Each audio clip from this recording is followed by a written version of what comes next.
But before we go into the Word, may I ask you to join me as we look up to God and ask for His guidance, for His knowledge and wisdom, that we may understand His Word. So please join me as we pray. Shall we pray? Heavenly Father, in Jesus' name, we come to your Word. We want to thank you. That it is by the grace, by your grace, that we are where we are today, Lord. So we praise you and we thank you in Jesus' name. Amen. If you have your Bible, turn it to the first book of the Old Testament, Genesis chapter 13. And this for us to learn about who Abraham is. And the topic is greed and priorities. And you can see that in chapter 13 of Genesis. So, for me to introduce this topic, I want you to walk out of here with this phrase. Don't sacrifice your walk with God for money and material possessions. Now, I'm going to go deep into this. Why is it that I'm giving you this phrase to stick in your head? You know, if you look around, everywhere we turn, we will find that the world surrounding us is all about me, myself, and I. This world that we're living in is so selfish. It's full of selfish. The world is teaching us to think about yourself, not myself. But the Word of God is about fellowship with one another. We can ask questions like, this looks good, and how can I benefit from it? How can I benefit from it? There are programs for anything that we want it to be. If you want to be a karate master, just go and take this program. If you want to know how to run a program, there is, if you heard this phrase, the techno guys, you would say, there's an app for everything. So for us, we seldom look at things in the now and as they appear to be what they're not. You look at things around you and it says, it would look good on me. It would make people to make me think that, to elevate myself. So these are some of the things that we think about. The world today is full of attractions that will lead us away from our faith. So what is faith? Faith, the biblical definition of faith is in Hebrews chapter 11, verse 1. It says that faith is confidence in what we hope for and assurance about what we do not see. So we are in the world, but we are not of the world. We are just sojourners. Sojourners meaning that you are here for today and then you're gone tomorrow. This world that we're in is just temporary. In the study of the end times, what you're looking at, everything will be demolished. And then the paradise will be raised. And our home is in heaven. We are surrounded by things that will not last. The temporal things will only lead us away from the will of God.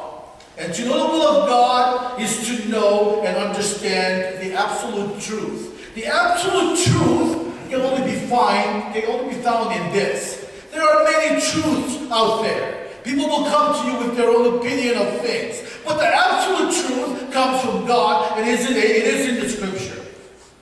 And this is where we can also find the riches that only God can give. God will empower us to walk in His will only, and let me say it again, only if we allow Him to. Again, I say to you, don't sacrifice your walk with God for money and material possessions. So, before we go into the study, let me give you a little background. Let me give you a little background, and this is the slide that I have here. It's like a plus.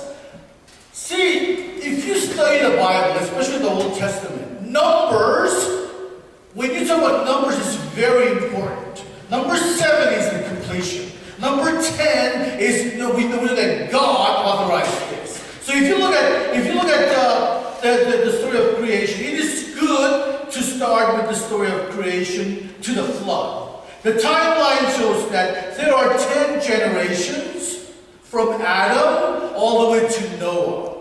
And on the middle column, which I'm going to talk about that. See, starting from Adam all the way down to Noah, God planned all of this out. If you want to know more about this study, write down Chuck Missler. Chuck Missler, he did all the studies. He's a pastor, but he refused to call himself a theologian. So he did all the studies, and this is in the book of Genesis, chapter 5. All these names you can find in Genesis chapter 5. So we learned that God created heavens and earth in 7 days. On the sixth day, after he created humanity, he said that it was very good. And on the seventh day, he rested. Remember this. On the seventh day, God rested. That's his Sabbath. And everything in the Garden of Eden was given to Adam and Eve to work and to take care of. There was one exception, though. They were not to eat of the tree of knowledge. In Genesis chapter 3, the master of deception came to Eve when Eve was alone, and she challenged Eve. And she said, did God really say that you must not eat from any tree in the garden? That's what Satan does to you and me. When we're about to go to something good, something great that we worked so hard for, Satan comes behind me and goes, hey, slow down. Are you sure about what you're doing? But you know, the beauty of the Word of God is, if we know the absolute truth, Satan cannot. And we'll learn in Matthew chapter 4 that Satan did the same technique to Jesus. And what did Jesus say? Jesus said, it was written that you shall not tempt the Lord your God. So, moving on, we learned that we read in the Bible that both Adam and Eve were deceived and fell into sin. Their disobedience brought curse on mankind and all the creations that God did. And God said in Genesis 3:15, I will put enmity between you and the woman, and between your offspring and hers, and he will crush your head, and you will strike his heel. From this point on, Adam and Eve were banned from the Garden of Eden. Eden that was made very perfect. And this is when God started his plan of redemption. This is when God started his plan of redemption to redeem mankind. Adam and Eve continued on living. They had Cain and Abel. We learned that Cain murdered Abel because of jealousy. And the death of Abel, after the death of Abel, Adam lived 800 years and had other sons and daughters. So wickedness of mankind continued, and they continued to multiply and fill the earth. The Lord saw the increasing of man's wickedness on earth, and the wickedness and the violence had grown out of control, that God was going to wipe out the creation. But he found one righteous man. He found God, this man in his favor. His name was Noah. And that's the 10th person of that timeline. And he found Noah. And then he gave instructions to Noah to build the ark. And he also gave instructions to put animals in pairs before it started to rain. As we know that God spared Noah and his 3 sons with their wives and animals in the ark from the great flood. And after the great flood, God made a promise that never again will he destroys the creation with flood. And as we can tell, every time we see a rainbow, that's the sign of God's covenant. That he will never will he destroy the world with flood. And during the post-era of flood, there was one language. And God was looking down, and he said that as mankind continued to multiply and fill the earth, they came together and decided to build a tower that would reach heaven.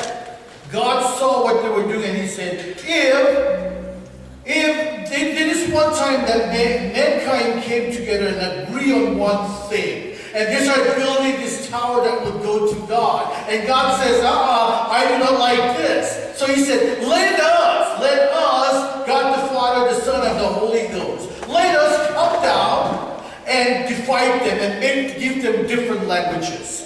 And this is the Tower of Babel. I'm sure that we all speak different languages. We have different communities, cultures. It is because of this very time. See, God didn't want to wipe them out because God is no respecter of man. He keeps his promises. As we learned that they scattered them all over the face of the earth, and this is why it's called the Tower of Babel.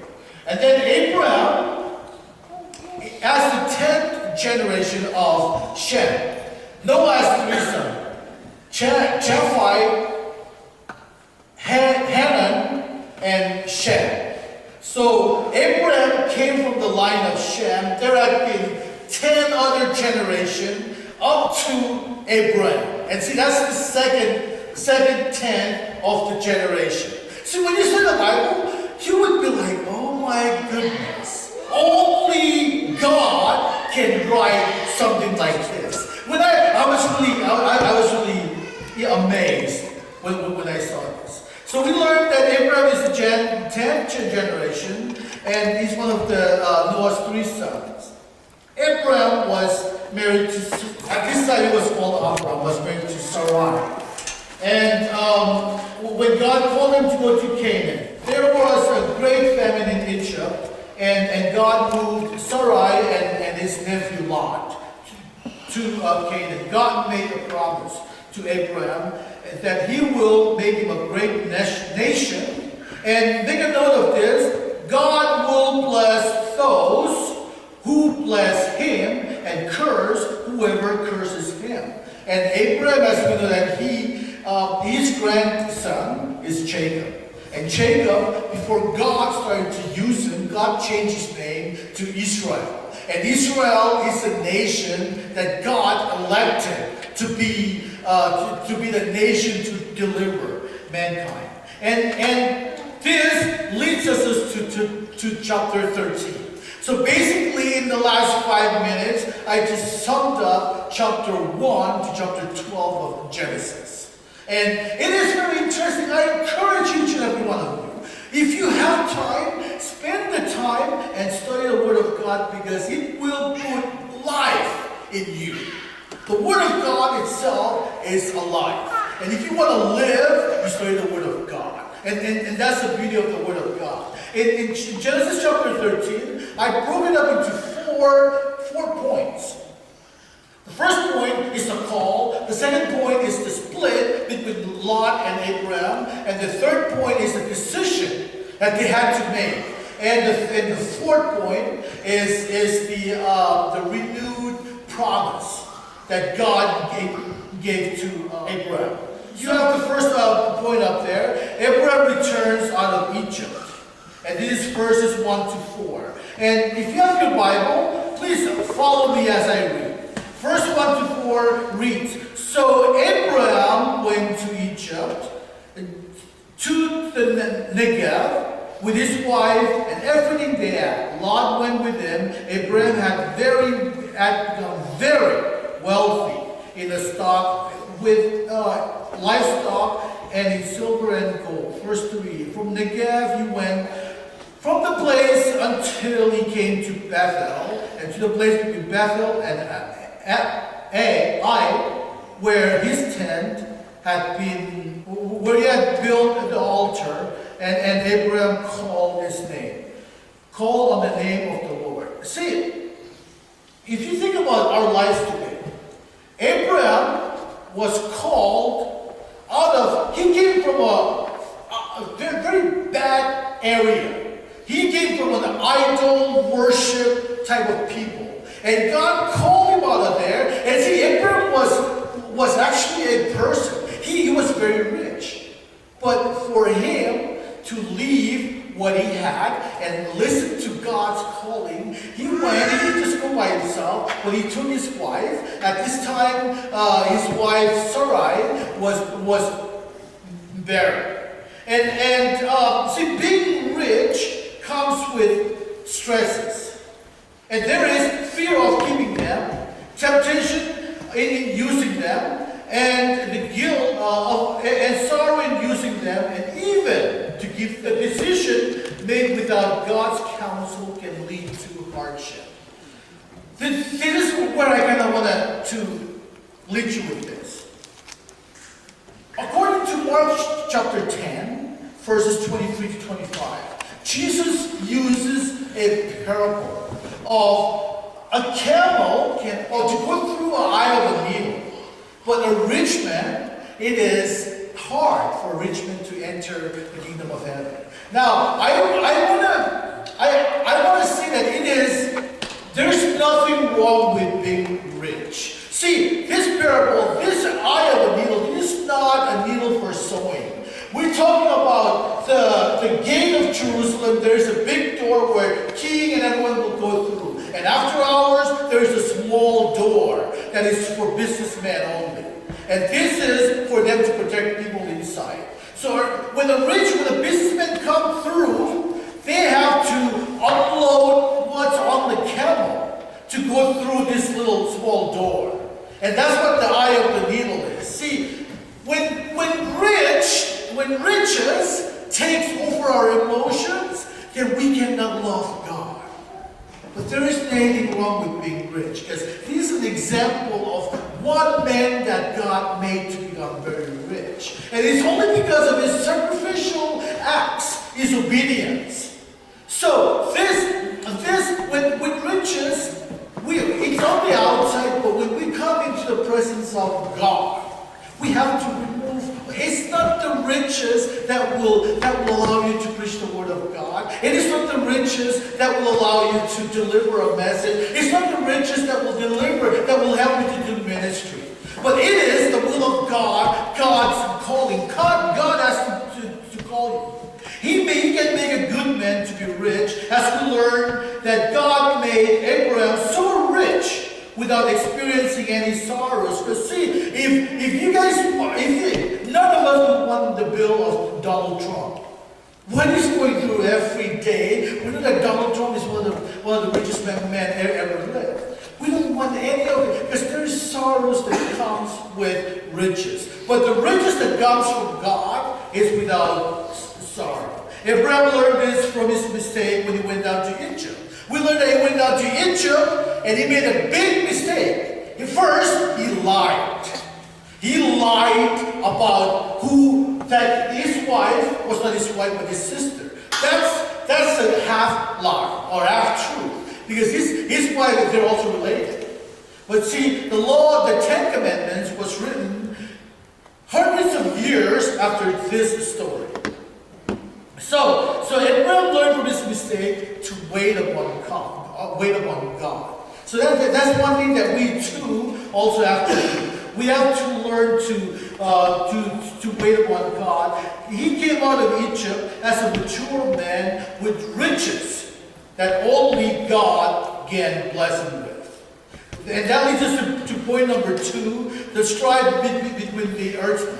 So if you can, I'd like for you to read verses 4 to 9, but I'm just going to summarize it for you. There is a trouble between the herdsmen. They got to where they are now, and Abram and Lot is Abraham's nephew. They were so rich that the land that they were in could not contain their livestock and their riches. And guess what happens? What happens was the herdsmen decided to quarrel, tried to fight with one another. Now doesn't that sound kind of similar to our lives today? Oftentimes, passion and selfishness make men to become rude. A lot of times, when we're on the bottom, we work so hard together. We work so hard, we agree on things, and we get to the top, then what happens? We stop listening to God. We stop listening to people who work with us, but we start listening to the people around us who oftentimes gives their opinion that really aggravates the situation. Think about that in our lives. I want you to really think about that, because, see, this happened. The problems start when they started working their way up to the top. But you know the beauty of this? Is instead of Abraham went with his people, even though he is older, he's an uncle to Lot, he submitted to Lot. And then he walked out and he looked around and he said, you pick where you want to go. You pick first. If you go south, I'm going to go north. If you go left, I'm going to go right. And see, that's it. That's a man of a spiritual calmness. See, with what Abraham did here, and is what made God to really look at him as a righteous man. Because even this little kid is his nephew. So he said, okay, Lord, you pick where you want to go, because our riches, nothing could divide them unless they get to their riches. Their riches is what divided them. And the riches brought division in a good way, because these riches came from God. So, Abram, he asked Lot, pick where you want to go. So as we know that Lot picked the east side, which is the side toward the Garden of Eden, right? And that side is more flourishing. It has more green. There is more fertile. It looked really impressive. It impresses him that he thought that he would really make something great out of this, and this is the area pointing towards Sodom. And we heard about the Sodom and Gomorrah. In the later chapters, we learned that God destroyed Sodom. Because when we pick Lot, let's take this for a lesson for us to understand. Oftentimes, we come to a decision to make. And then we look at the things that look good. And we would say, especially me, I would go like this. Well, this would make me look really nice. And that's the same decision that Lot did. He didn't look at the people who lived on the land that looked good. The people were very, very bad people. But he looked at the landscape, how the potential of the place, and he picked it. But what Abraham did was he submitted to his nephew. He said, go ahead and pick what you want. Why? Because he was all about peace. Whatever that other people are for, people of God, please make a note of this. Whatever that people decide to do, God's people must always pursue peace. Whatever it takes, pursue peace. Knowing that it may look very bad at the moment. Can you imagine? Abraham looked at Lot, and Lot picked the best part of the land, and he goes, how? And you look this way, and all this is just desert. Place that would not yield anything for him. But because of his humility, he submitted to his younger, his nephew, just for the sake of peace. So it is always a good thing to submit for the sake of peace. And then point number 3. This is when it came to a decision. So I gotta like jump the study a little bit, but I give you an idea of what Lot looked for. Lot looked for the goodness of the land, as opposed to looking for waiting for God to give him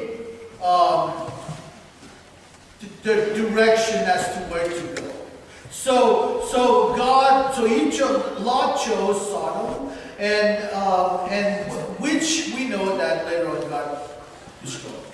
God's presence and blessings cannot be expected, especially when we do things that are selfish. God's presence and His blessings will not be upon what we do if we do it for our own gain. And that's why in Mark chapter 8 talks about selfless. We have to think of us less and more of others.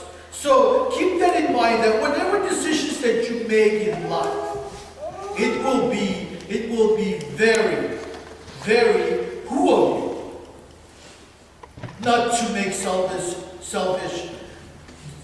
decisions. Now, question that we must ask ourselves is, how about it for us?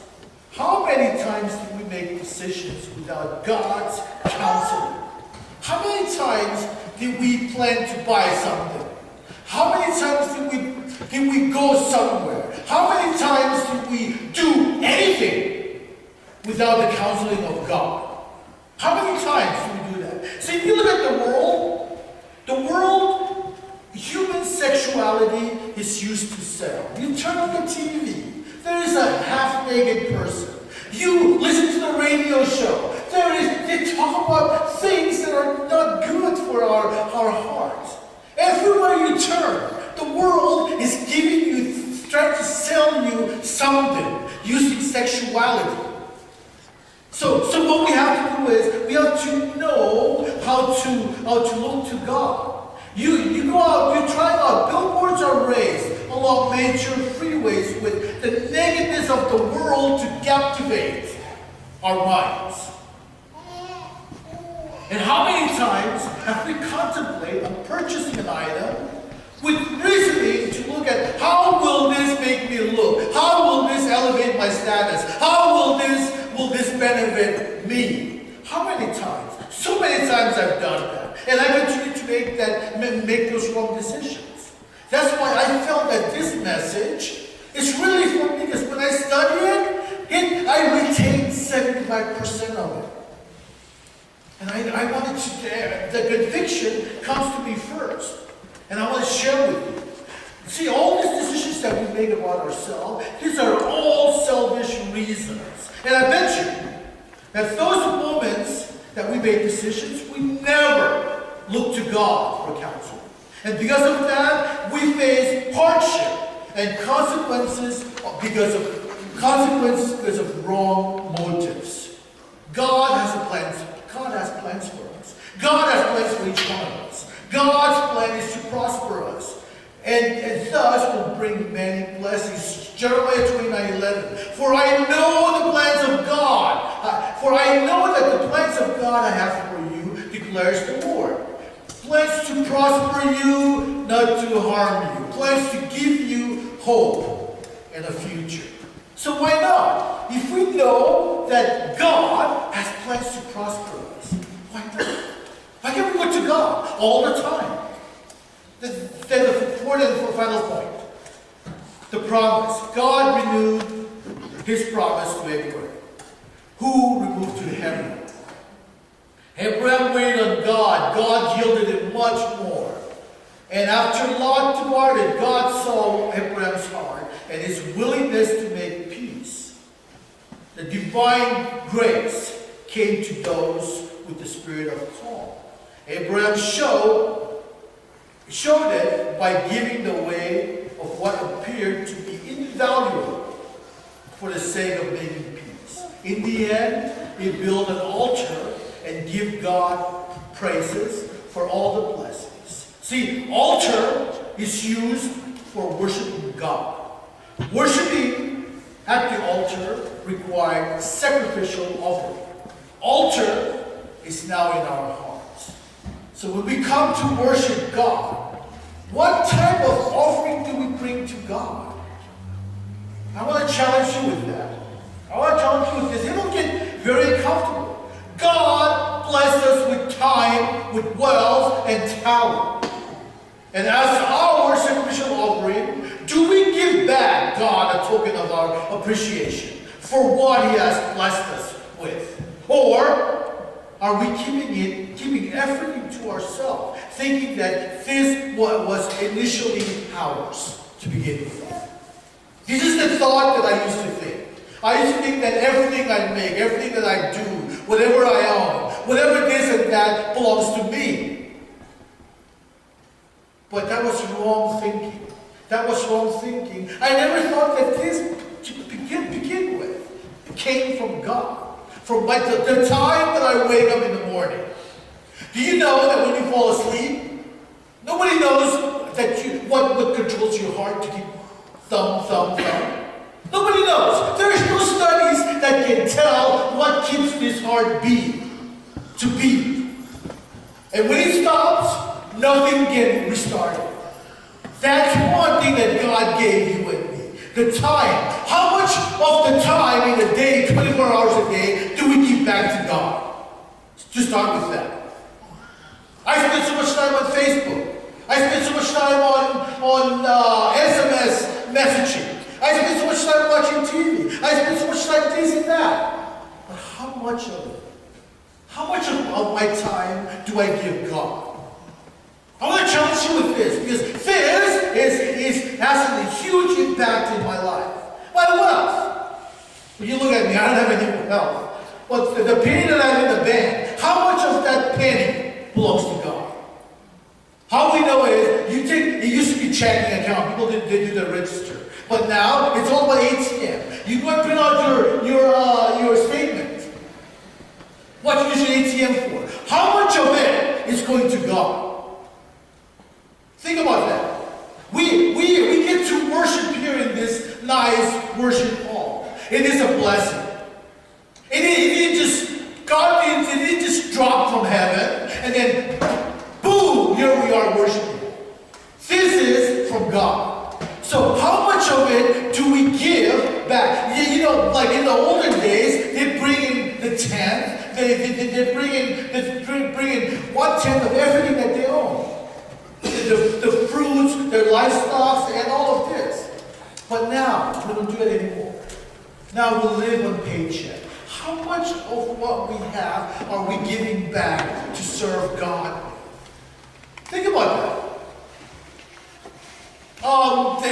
This Basharian guy, someone posts a Facebook post on of course Facebook, and he said, well, why is the church closed if God is open 24 hours?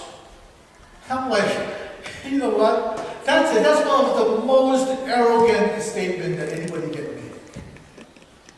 God is open 24 hours, but the church, I mean, if you and I don't do what we have to do, we don't give back what belongs to God, that church building will remain closed.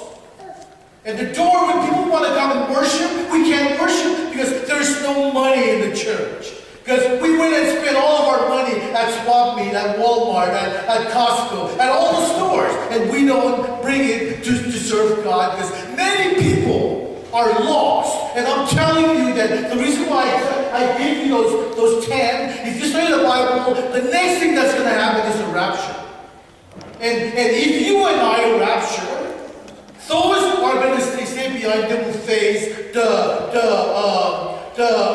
great tribulation, the abomination, all the bad things will happen.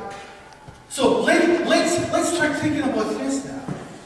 That what we do is to save, is to save those who have not received the gospel and talent. Praise God for the worship people for using their talent. Ephraim and HA are working very hard in running the audio. Colin comes in here every day at 2 o'clock on every Sundays. And there are many of us who can help, but we don't help. Hey, there's nothing wrong with coming and asking. Can I help with something? I shared in the Easter retreat with the sending group. I said, my religion, we are the ones who need a lot, but when we get it, we never go and thank that person for it. It is very okay to thank that person. And that's part of what we have to. Let's use our talent. If you don't have it, it's not yours. Go and do it and God will give it to you. These are some of the things that I wanted to encourage you. Giving back to God is an act of obedience. Abraham started tithing. Tithing started with Abraham. Before he tithed to Melchizedek, because he went and he divided all this nation. He took all their belongings. And he said, God, I will give you a tenth of what you have blessed me with. And that's Abraham who started it. And that's why he's called the man of faith. And we give back to God so He can bless the remaining. You have $100, you give to God $10 of that, and you can rest assured that God will make sure that $90 will be protected. And I'm telling you, and I'm not pulling smoke, I'm not blowing smoke, but I'm telling you that when I don't tithe, something always happens for me to use that money, and I don't get to enjoy it. And I'm telling you this. I'm telling you this, that I don't make much money. But when I tithe, I get to live. My paycheck is always, I get to the next pay cycle without running out. But when I skip because I have a bill, I always run out. And that's me. God may love you better than me. And He may treat you different than me. You may be in His favor. But I'm just sharing with you that this is what the Word of God says. God commands our obedience. And more than that, it's more than your sacrifice. Let's obey what the Word of God says before you can stand up here and serve God. If you know that you're living a life that is in sin, ask for forgiveness. Ask God to forgive you. Then you can come up and serve God. Don't serve God living in sin. I've done that for many years, and the price that I paid was no pleasant. It's no pleasant at all. And I'm standing here telling you that I have done it, and it's a very wrong thing. And I'm encouraging you. If you're living in sin, ask God for forgiveness. Then you stand up and serve.